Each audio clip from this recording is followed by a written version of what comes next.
Il avait commencé ce film plusieurs jours auparavant, mais un message urgent l'avait interrompu en plein milieu. Ce jour-là, il ralluma enfin son ordinateur dans la tranquillité de son bureau, d'où la vue s'étendait sur le grand parc planté d'arbres. Installé confortablement, le dos commodément appuyé sur le tissu bleu du siège, il se laissait porter par les rebonds de l'intrigue et par la mise en scène. Sa mémoire lui rappela sans effort les noms et les actes passés des personnages, et l'illusion de la fiction l'emporta aussitôt.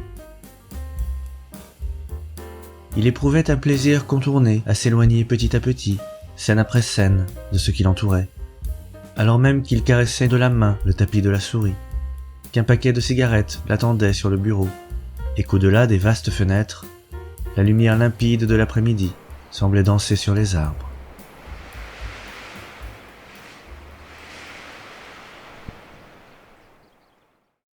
Cut après cut, il se laissa envoûter par les images qui se succédaient à l'écran, et se passionna pour l'histoire qu'elle racontait. Les personnages lui semblaient à chaque instant plus proches et plus vivants. Le cœur serré, il fut témoin de l'ultime rencontre des amants au bar de l'hôtel. La femme entra la dernière. Avec une lenteur calculée, elle rejoignit l'homme au visage entaillé d'une longue cicatrice, attisant admirablement son désir et sa détermination. Lui, pourtant, se dérobait à ses avances. Il n'était pas venu là pour céder à l'éternel rituel d'une passion interdite, protégée par l'anonymat douteux d'un hôtel de banlieue. Ses doigts impatients se crispaient avec tiédeur sur le revolver, et son cœur battait au rythme de la liberté tant convoitée. La tension amplifiait au fil des plans, et l'on devinait que tout était fixé depuis toujours, jusqu'à ces effluves de cigarettes qui enveloppaient le corps de l'amant comme pour le retenir, et jusqu'à ces caresses pudiques qu'ils n'osaient plus ni l'un ni l'autre, parce qu'elles leur auraient rappelé avec une ironie odieuse l'existence de cet autre corps qu'il leur fallait abattre.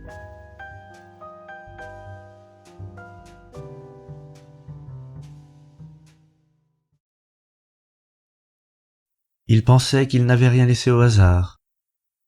L'homme connaissait l'itinéraire, le timing, il avait en tête chacun des scénarios possibles. À partir de cet instant, le moindre de ses gestes serait précisément minuté.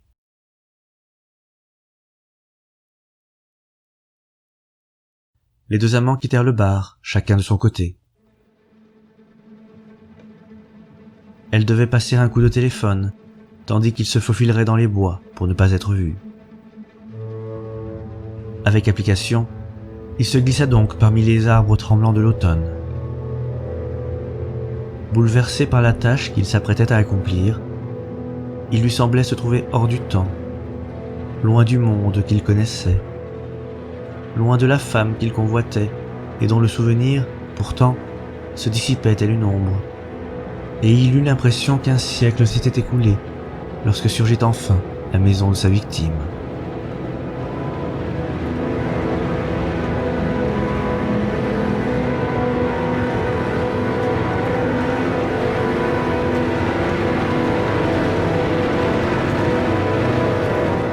Il suivit le parcours prévu.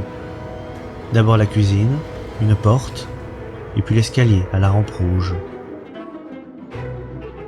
Des murs de plâtre rose, des marches qui lui paraissaient immenses, une montée pénible et sans fin. En haut, la porte du bureau, et alors, le revolver à la main, le jour aveuglant des fenêtres, le tissu bleu du fauteuil et, bien droite et vulnérable face à l'écran, la tête de l'homme en train de regarder le film.